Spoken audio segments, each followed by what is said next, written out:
Mas Anung sudah menyampaikan beberapa persoalan penting yang menurut hemat saya memberikan sebuah refleksi tentang keadaan setelah pandemi. Dan memang benar, pandemi ini telah mengubah begitu banyak struktur kehidupan manusia, mulai dari persoalan ekonomi, mulai dari persoalan sosial, sampai kepada mengubah hubungan manusia dengan Tuhan. Ibu dan Bapak semuanya, tadi ada beberapa hal penting yang disampaikan oleh Pak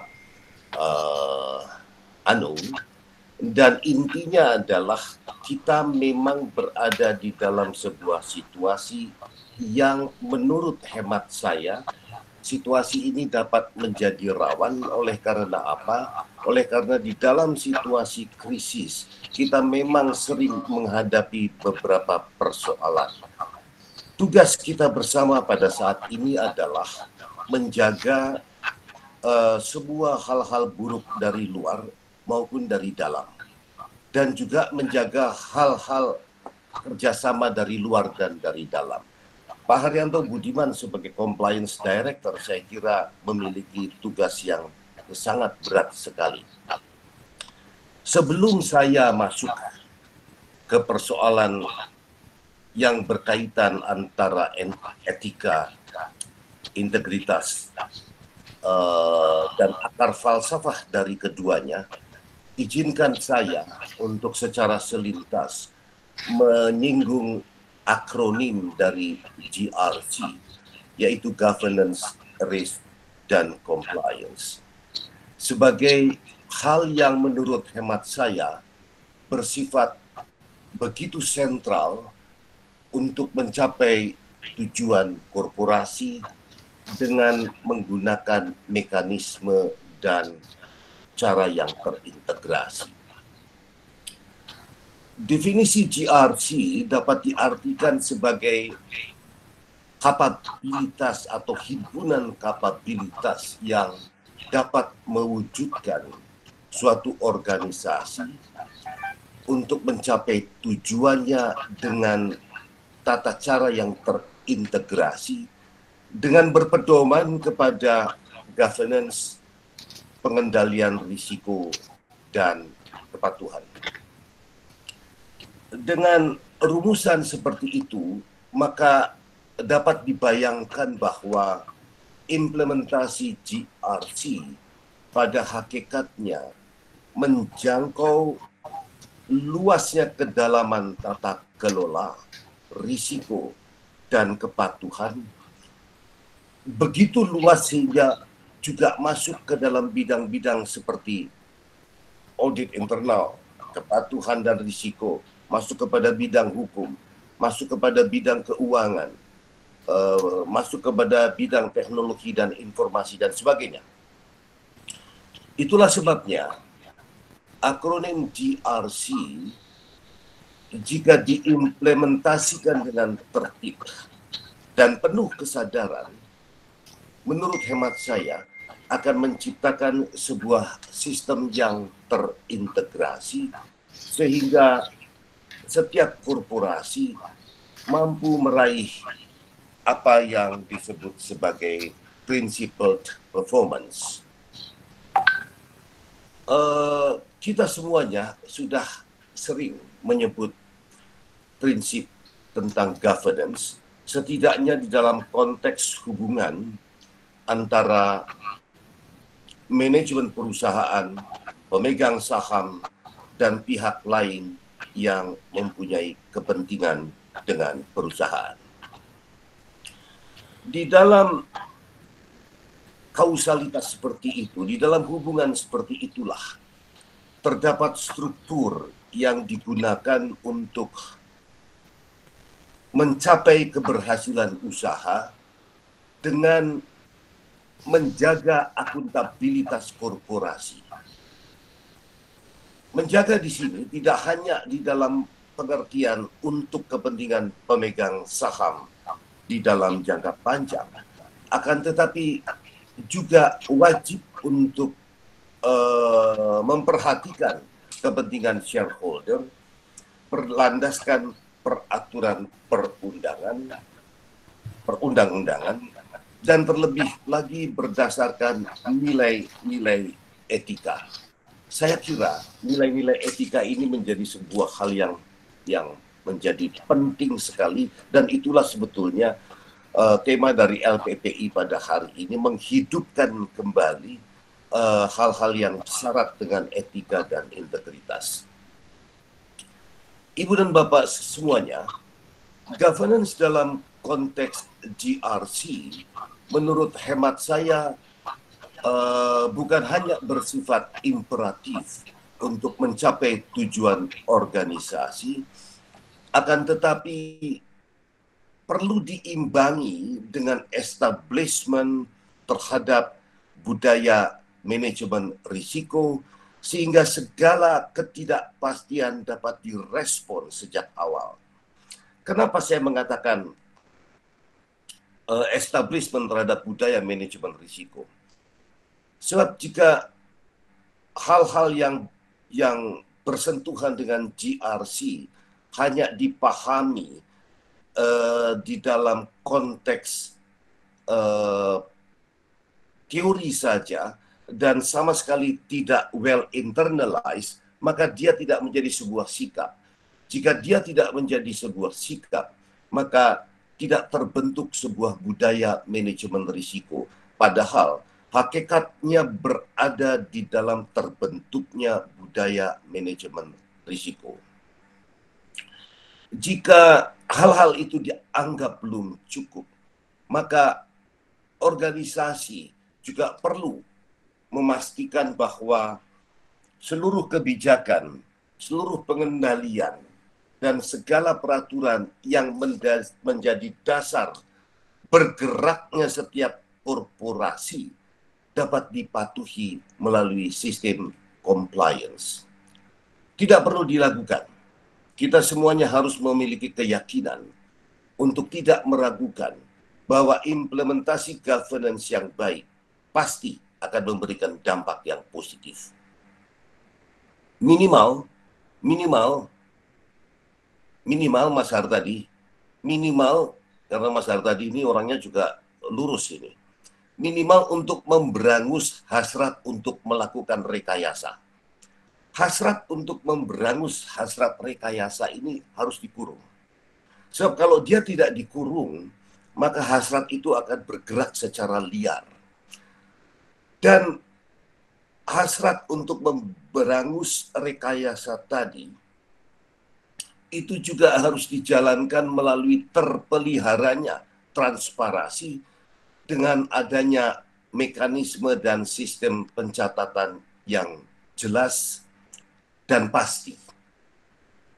Dengan cara seperti itu, maka akan terbangunlah efisiensi sehingga memicu kinerja perusahaan yang akan memberikan multiplier effect terhadap korporasi secara keseluruhan. Dalam jangka panjang, sebuah bank yang memiliki disiplin yang kuat di dalam pelaksanaan GRC pasti akan mendorong terbentuknya budaya perusahaan yang di dalamnya diwarnai oleh kebiasaan organisasi untuk bekerja dengan tertib, konsisten, transparan, penuh integritas, dan kesadaran bahwa implementasi atas GRC adalah sebuah proses yang tidak ada ujungnya. Ini akan berjalan terus-menerus. Maka, kita sekarang mengerti mengapa kita menjumpai 9 kode etik bankir sebagaimana yang dirumuskan oleh Perbanas. Seseorang harus patuh pada ketentuan perundang-undangan. Yang ingin saya sampaikan di sini adalah suatu persoalan penting. Saya minta maaf sebentar haus. Semua orang dianggap memahami dan mengetahui undang-undang, meskipun dia tidak tahu. Oleh karena itu, tidak bisa seseorang mengelak bahwa saya tidak tahu undang-undang itu. Oleh karena itu, ketika seorang bankir diminta untuk taat dan patuh kepada undang-undang, makna yang terdalam adalah apakah Anda tahu atau Anda tidak tahu, maka Anda dianggap tahu tentang undang-undang. Oleh karena itu, berhati-hatilah terhadap hal-hal seperti itu. Saya tidak menakut-nakuti, karena memang bapak-bapak dan ibu-ibu sudah sering ditakut-takuti aparat hukum. Yang kedua, seorang bankir memang harus melakukan pencatatan yang benar dan segala transaksi yang berkaitan dengan bank. Ibu dan bapak, sering sekali saya menjumpai internal bank melakukan pencatatan dengan tidak benar. Baru-baru ini, di sebuah bank negara, terjadi persoalan di daerah Ambon, di daerah timur, di mana ada seseorang yang telah melakukan manipulasi dengan mengaburkan transaksi dan mengaburkan catatan. Saya sering sekali berduka ketika menghadapi persoalan-persoalan seperti ini, dan barangkali ada baiknya kita menjadikan ini sebagai sebuah pelajaran, tetapi masalahnya adalah pelajaran demi pelajaran terus-menerus terjadi, dan kita memang harus terus-menerus menjaga kita punya wilayah. Seorang bankir juga harus menghindarkan diri dari persaingan yang tidak sehat. Seorang bankir juga tidak boleh menyalahgunakan kewenangannya untuk kepentingan pribadinya. Seorang bankir juga harus menghindari diri dari pertentangan kepentingan. Pertentangan kepentingan. Apa yang dimaksud sebagai pertentangan kepentingan?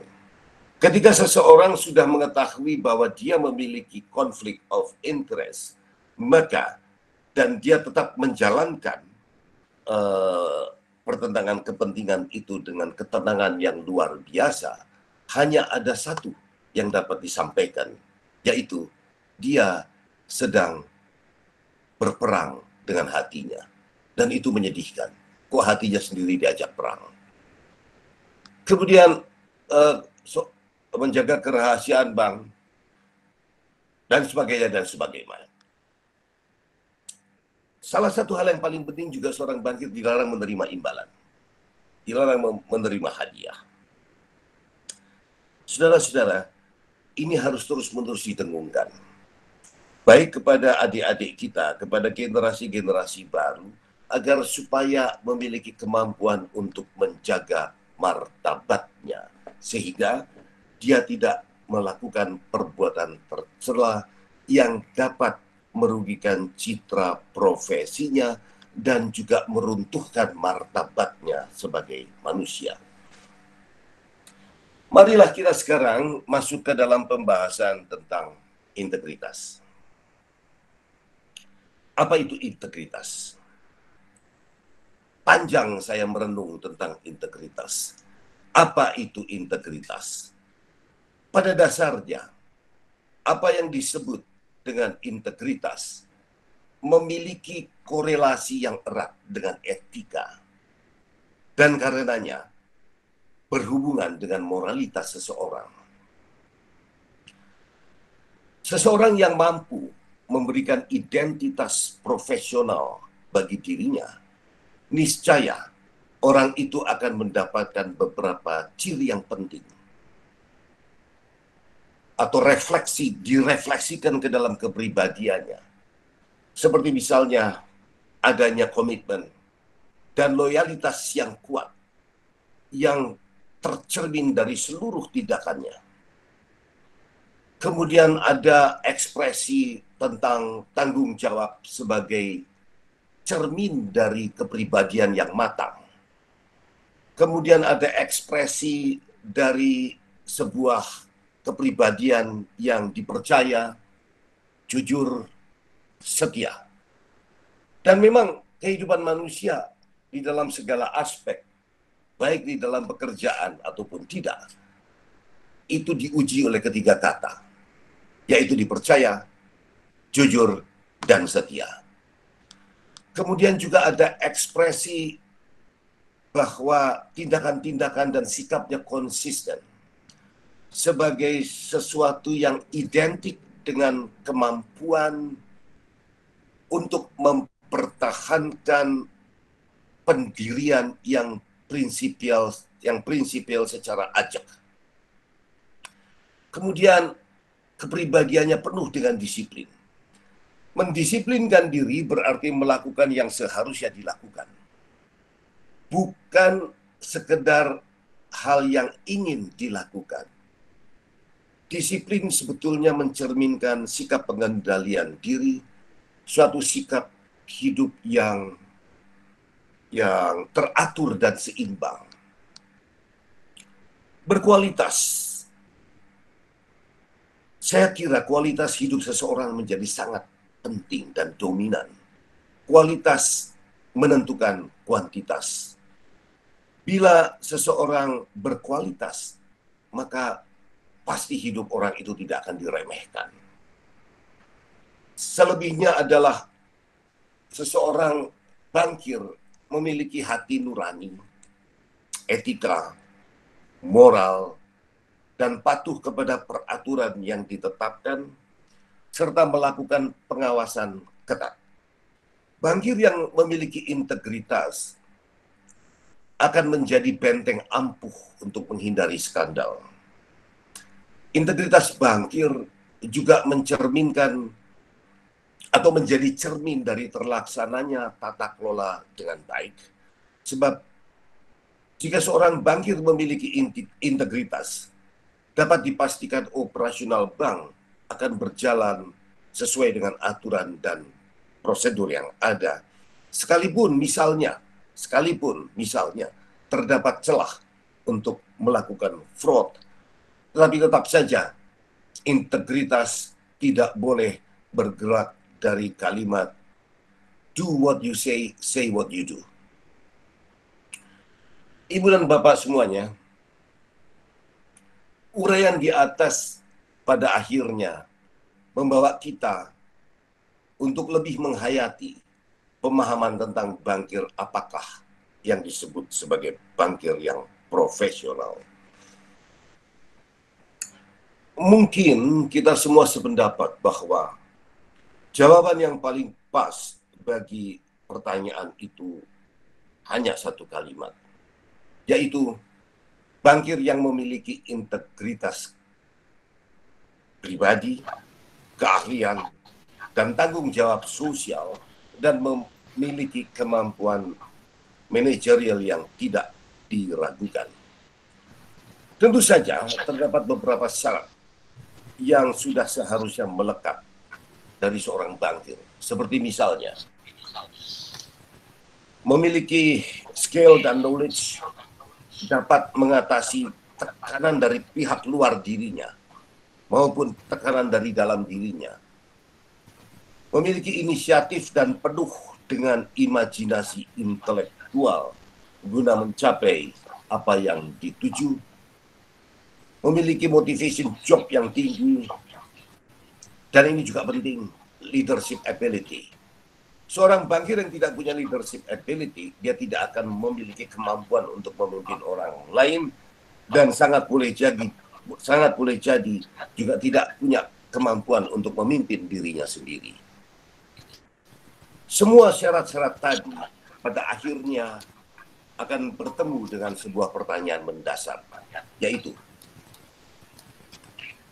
ketertundukan seorang bangkir terhadap kepatuhan dan kepatutan. Jadi ada dua hal, kepatuhan dan kepatutan. Kepatuhan adalah penyerahan diri sepenuhnya kepada aturan yang berlaku. Sedangkan kepatutan adalah penyerahan diri kepada bimbingan etika dan moralitas. Bagi saya, penyerahan diri kepada peraturan yang berlaku lebih mudah dijalankan dibanding dengan penyerahan diri kepada etika dan moralitas. Sebab menjaga dan menegakkan aturan, menjaga policy, menjaga prosedur, mempertahankan strategi, dan menjalankan GCG, aturannya sudah terukur. Tetapi penyerahan kepada moral dan hati nurani pada hakikatnya berhubungan dengan ketertundukan manusia kepada Sang Khalik. Jika saya ditanya, adakah aturan yang bisa menjaga agama dari penyimpangan? Maka jawabannya hanya satu, yaitu ikuti ketentuannya dan serahkan diri sepenuhnya untuk tunduk kepada moralitas yang diajarkan. Menelusuri pemahaman tentang etika sebetulnya tidak mungkin dilakukan jika kita tidak membedah filsafat yang menjadi akar dari pengembangan istilah etika. Itulah yang dikembangkan oleh pemikiran Sokrates sekitar 300 tahunan sebelum Masehi, yang pada hakikatnya berpendapat bahwa manusia pada kodratnya adalah makhluk berpikir, dan segala kegiatan-kegiatan tentang hal itu diarahkan oleh Sokrates kepada pendefinisian manusia sebagai makhluk pencari kebenaran. Plato yang juga menjadi murid dari Sokrates juga memiliki pemahaman yang sama, dengan sebuah catatan bahwa Plato berpendapat jika jiwa tidak mampu membimbing indrawi, maka manusia akan berada di dalam kesesatan yang luar biasa.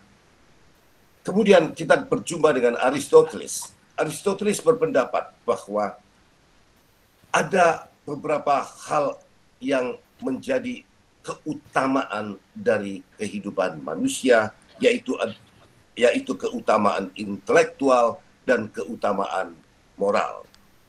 Kemudian di dalam abad-abad berikutnya kita menjumpai pemahaman-pemahaman dari etika Immanuel Kant, di mana dia menggabungkan antara logika, fisika, dan etika. Ini Pak Budiman Haryanto sangat paham tentang hal ini. Paling tidak, dalil utamakan adalah ada kebebasan berkehendak. Yang kedua, ada immortalitas jiwa sebagai sebuah kebaikan yang tertinggi. Yang ketiga, Tuhan sebagai sumber kebaikan tertinggi. Apapun landasan filosofinya, tujuan etika tidak lain adalah mengantar orang untuk bertindak baik dan menjadi baik. Etika juga berhubungan dengan logika dan estetika karena karakternya yang normatif. Logika jelas memiliki norma yang tidak mungkin dilanggar, kecuali jika bersedia dianggap sebagai orang yang tidak normal. Tetapi perlu dicatat bahwa semua tindakan manusia itu adalah kompleks, dinamis, dan kaya akan proses. Kenapa? Karena manusia sebagai subjek dari tindakannya adalah makhluk yang juga kompleks. Manusia berbeda dengan binatang. Binatang bukan subjek dari tindakannya, sedangkan manusia adalah subjek dan karenanya menjadi tuan atas tindakannya. Saudara-saudara, saya harus berjalan dengan cepat pemikiran saya karena dikejar-kejar oleh Pak Pomo. Saudara-saudara, bankir yang profesional adalah bankir yang menurut hemat saya memiliki integritas, mampu mengendalikan akal budi dan hati nuraninya, memiliki keahlian dan tanggung jawab. Etika pada dasarnya adalah uraian filosofis yang datang melalui percikan perbendungan para filosof tentang hakikat kehidupan manusia di dalam mengejar puncak kebahagiaan tertinggi. Dan salah satu jalan adalah menempatkan hati nurani yang merupakan suara Tuhan sebagai corong bagi indrawi untuk bergerak. Bawalah ini semuanya ke dalam percikan perbendungan agar supaya kita semuanya dapat menjumpai keheningan yang menakjubkan. Sekian dan terima kasih.